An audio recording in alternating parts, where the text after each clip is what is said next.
So the council has been in office for about three and a half months now.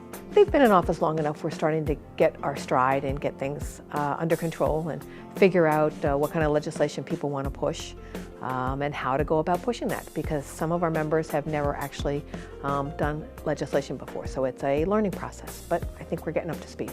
I've enjoyed the first 90 days. It's gone by pretty quick. I wouldn't have thought we've had 3 months in running this council and being part of the leadership of this council, but it's going very well.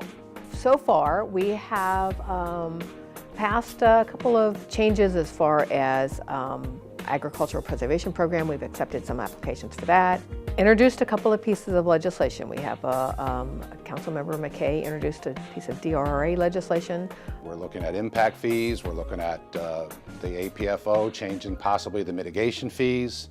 We had a pretty contentious replacement to the school board. The Monocacy Scenic River Plan, that really is kind of a hot potato. We decided that we were not going to try and amend the 2018 plan as was passed by the River Board. There were just too many revisions and too many things that we would have to go back and try and fix. We are working on Livable Frederick and what we need, what our responsibilities and our roles are going to be on that. Legislation with the firefighters and fire rescue that's coming up. That's going to be a big one for the council to get that literature and in that legislation correct. And so it benefits and is fair for all. We are working on, individual members are working on their own legislation. I personally am pulling together my work group for solar to go back and revisit that ordinance. It was written a little too restrictive and we need to loosen it up a little bit. There's a lot of things that we're going to be not only dealing with and have dealt with, but that are going to come down the pike, and there's not one thing that we do that's the most important than adopting and passing the budget. It has to be done by the end of May 31st. Otherwise, the county executive's budget as presented goes into effect.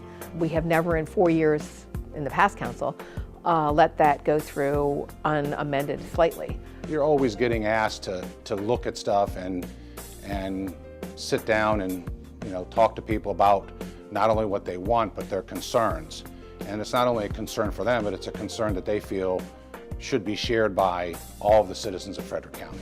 So if people are interested in any legislation that we're working on, or you have ideas for legislation you would like to see us address, please feel free to email us at councilmembers@frederickcountymd.gov and give us your input. The council members are always looking to hear from their constituents.